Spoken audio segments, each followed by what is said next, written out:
trouble brewing as we got more news coming from the crypto summit. Hbar, XLM, XRP, there might be trouble. Along with the funding, where are we going to get the money and is there even going to be enough?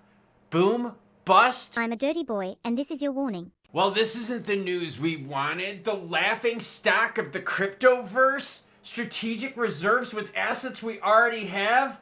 Oh, it only gets worse. But before we get into that, along with price talk of your favorites, do your comments. XRP Retirement says, that was a diarrhea summit and no one made it to the bathroom. Yeah, it wasn't just a poop sandwich. It was poop-covered chairs. XRP Bull for Life says, that meeting was a worthless watch. I watched it, sucked. I am so freaking glad I did not broadcast it to y'all. The crypto reserve is a colossal failure. Nothing burger. Poop sandwich breaded with Bitcoin max at pads. Trash. Yeah, for real. If the majority of the holdings are going to come from things we already have, we're not creating anything new other than a new label. Like, come on, that's dumber than shit. Wait a minute. Is now our crypto going to be identifying as a strategic reserve? Like what I did there, everyone? Jeremy Touche, channel member, thank you much for the support, sir, says, we need China to make a bigger move. Ooh, I like the angle, putting pressure. They need to have a real crypto summit. Maybe that will get them moving. That's a good point. Maybe we actually get the U.S. moving with a competitor stepping in going, yo, girlfriend, that's bitch level. By the way, El Salvador buys 1 BTC a day. Not a big fish, just putting it out there, but this sure as hell not going to put pressure on the U.S. Don't worry, we're going to talk Hbar, XLM, and XRP talk at the end. But first, Bitcoin's sitting at 86,504, ETH is 2220, XRP at 235, while Hbar's at 23, Pi's at 168, XLM under 28 at 27.9, Sol and ADA not faring the best, 138 for Sol, 81 for ADA. Ooh, I asked if you were happy with the crypto summit. Now the Trump team has handled crypto so far. Only 13% of you are happy with it.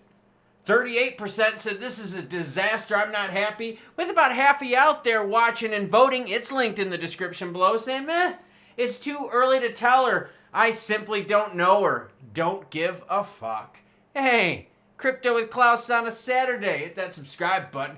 Here's all that transpired in the White House Crypto Summit. Nothing. Bullshit. I could summarize this article super fast. No, I do want to share with this because we talked about the promise, right? That was made to make America the Bitcoin superpower of the world. And then we talk about the extra assets, right? And then we find out that those assets are probably going to be in a separate basket and that we're probably going to convert assets we already have into this. That's horrible. That is horrible as can be. I'm sharing this article because of this last line right here. This sums it up, okay? And remember, what's my job, everyone? Bringing the news, good or bad, happy or sad. So don't shoot the messenger. I'm just bringing you news. Here's the last line. Listen to this.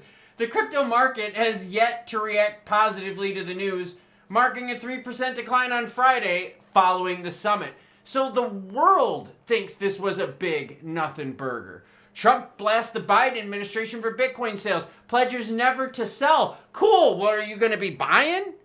Because if you already have the crypto in your pockets and you're just calling it something else, then what does it matter if you're hodling or... It's not like when the U.S. was dumping stuff. It's not like when Mt. Gox was selling stuff. It's not when FTX claims were being paid or Celsius or Luna. None of that kind of stuff, right? It's not like those claims ever brought down the price of crypto. It was macros. So again, are you reinforcing a nothing burger? We plan never to sell. Hodl mode hasn't done jack shit for cryptos, has it? No, it's been the big new stuff that's moved the price. Right? We get an election of a pro-crypto president and boom, the markets move. Macros look juicy, markets move. Macros look like shit, the market's going to pooper. Oh, is this frustrating, everyone? Listen to that. All that will soon be over. We're ending Operation Choke Point 2.0, referring to the alleged regulatory efforts to stifle the crypto sector. He also supported lawmakers and said it's a tremendous opportunity for economic growth and innovation. How? Jeremy's got it right. We need some player out there with big money, big power wants to really put up something big with the strategic reserve. Otherwise, this is a big pile of dog shit. Want to know why? Because of this. This is why you hit the subscribe to this channel. I don't fill you up with hopium, no rose-colored glasses, no everything's all sunshine and rainbows. Let me give you some stats. crypto reserve. Suppose we got like 17.2, 17.3, 17.5 billion in crypto, okay? Just hear me out. According to the United States Department of Energy, the U.S. Strategic Petroleum, God, I can't speak today, Petroleum, thanks Klaus, Reserve has approximately 395 million barrels of oil. You know how much money that comes out to? 26.4 billion. So we got way more strategic reserves when it comes to petroleum. There, I said it right. Okay, you ready? The data from the U.S. Treasury shows that the government currently holds 258 million troy ounces of gold, worth about 10 billion. Okay, so we got more than gold, but we know other nations out there are stacking gold left and right, and the U.S. is stacking gold left and right. So the crypto reserve, not going to be as big as oil, bigger than our gold holdings, but we already got it from shit we seized from Silk Road. Okay, in July of 2024, Senator Lumens introduced the BTC Act to the Senate, outlining the plan for the government to acquire 5% of the total BTC supply. Right now, we've got under 200,000, which means we would be at minimum 5xing our supply. Where is that money going to come from? You're not going to increase taxes and get that shit sandwich to fly. We're trying to find savings within the government, and I'll be honest with you, if we do find savings, I want refund checks being sent to people rather than using it to buy crypto. Because if you're not going to sell it and it's not going to benefit my kids tax-wise or income-wise or anything, well, then that's a big poop sandwich, right? And if you're sitting here going, well, you know, we're going to sell the other assets outside of BTC that we reserve. I did the calculations for you in the other video. We got like $300 million worth of shit. What is $300 million of Hbar, XLM, and XRP going to do? Jack shit. Bitcoin ETFs, institutional players, bailing. ETFs bleed as BTC price drops. On March 7th, Bitcoin exchange traded funds saw significant outflows. That's right. More money is leaving crypto. They are not happy with the strategic reserve. Here's your chart right here. More money leaving. Money's flowing out of ETH. Money's flowing out of BTC and ETH. Lots of it. The market was optimistic at this point right here. Check it out. Right at that middle part of October, swinging in big time into November with the election, and then it's been poop, poop, poop sandwich. The market bought the rumor and sold the news. The market, ETFs, institutional money, pumperoni and dumperoni. Girlfriend, happy Saturday. Let's talk Hbar. A little bit of concerns here, okay? And I'm going to talk to Hbar the same way I talk to XLM. It's going to be a little different than XP, but kind of hear me out on this. What big event does Hbar have coming up that's really going to propel itself? Don't get me wrong.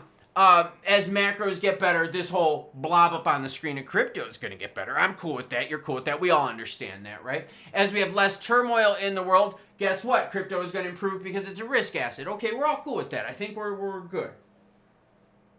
But what's the big story outside of that? What's the big news that takes Hbar and pushes it across the finish line so we can get an uppercase P, pump-eroni? Right? We got to start looking forward. So if the crypto reserve doesn't mention Hbar, the crypto reserve doesn't mention XLM, what are the big things that are going to pump Hbar and XLM? Volume for XLM, not much. 193 million right now. That's not good. That is not good at all. Not as many ETF actions filed for XLM. You don't see a lot of institutional players in on this stuff.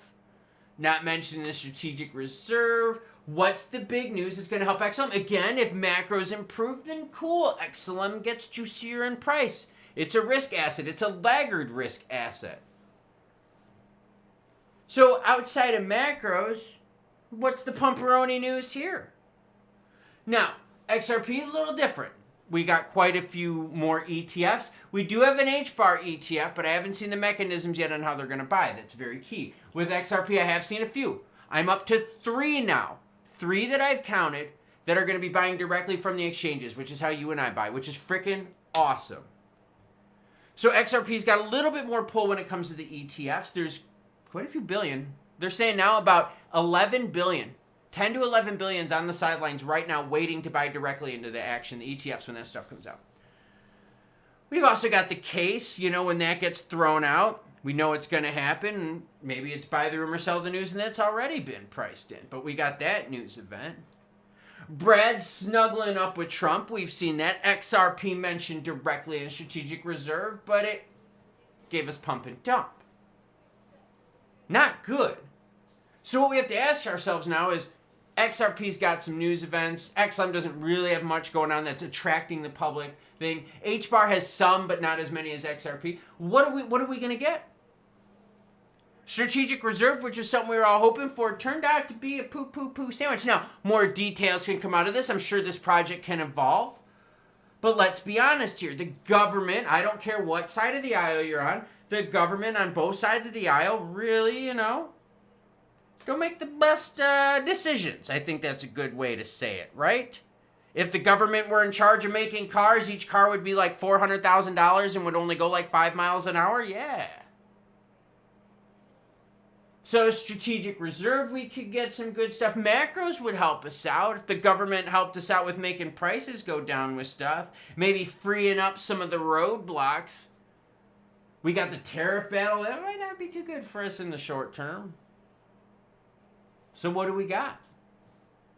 See, that's the big thing that scares me, is the ETF outflows from institutional players bought the rumor, and it seems that they're selling the news. The closer we get to strategic reserve, the closer we get to regs and all that kind of fun shit, the bigs are like, yo, we're dumping on ya. We were by the rumor when the announcement, and even before the announcement, look, you could see massive inflows. In the middle of October, that was when the election was leaning more Trump's way. So they were already buying the rumor then, bought the rumor big time through mid-December, and then all of a sudden you've seen since mid-December we've been in a downfall. But I want to hear from you. What do you feel about, or how do you feel about how the crypto summit went? How do you feel about how the Trump team is handling the stuff with crypto? Jeremy says a good thing. Do you believe in it? We need to see a bigger power step in with strategic reserves. What are the big events that are going to propel some of our favorites there? If we're going to wait for macros, we're going to be waiting for a while because they've been going up, which is bad for us. It's been hot, not like hot, naughty, spicy, but hot as in bad, as in we're paying more for shit, which crushes retail. So now you got institutional money bailing and retail markets getting hammered with inflation. What's the good narrative? Regs, yeah. ETFs, yeah. But what else do we got? Oh, and I got some new slabs in. I got a little bit of Boomerang Mario and a little bit of Buzzy Beetle Mario. Kind of dig this stuff. 1989 Cardus cards. Pretty cool stuff here. Sorry, I'm trying to get it where there's like no glare here. Super Mario Bros. 3, huge fan. That I got like more coming, so I got that to look forward to. But what does the crypto market have to look forward to? I think regs are going to be good. I do. I think regs are going to help a lot of money on the sidelines. I was hoping for more from the strategic reserves. Okay. I mean, I'm sure there's going to be channels out there telling you how freaking awesome this is, and you're going to be like, dude, the price is reflecting it's bullshit. In terms of other players around the globe, hopeful for that. It would be nice to hear of another big player out there saying that they're like, oh, we like the US basket. Some BTC, some ETH, and a few of these other cryptos out there. That'd be cool. But we gotta wait for that. And it's almost as if they built this whole crypto thing up to be this big, like, rah session. And then when it gets down to it, right? When it gets down to the brass tacks, to the juice, we're all like, oh, really? Like this? We waited for this? And that's what the ETF outflows are telling us. Biggest we've ever seen in the history of the ETFs. Massive outflows right now. Retail's having problems as well. Not good. The majority of you are not happy with the action we've seen with Trump. Not happy with the crypto summit. If you watched it, I'm sorry for you. It's time you're not getting back. Would have been better to watch a little bit of Pornhub and have some fun, but, you know, we want to be informed with this stuff. So if you want to stay informed, hit that subscribe button and notification bell. If you want to, like, help the algorithms out, drop me a like. Drop me a comment and maybe I'll share it at the beginning of the next video. Because hot, spicy, naughty, or relevant, that's what I share. Unless you've got Buzzy Beetle cards. How freaking cool is that? Choo-choo, bitches.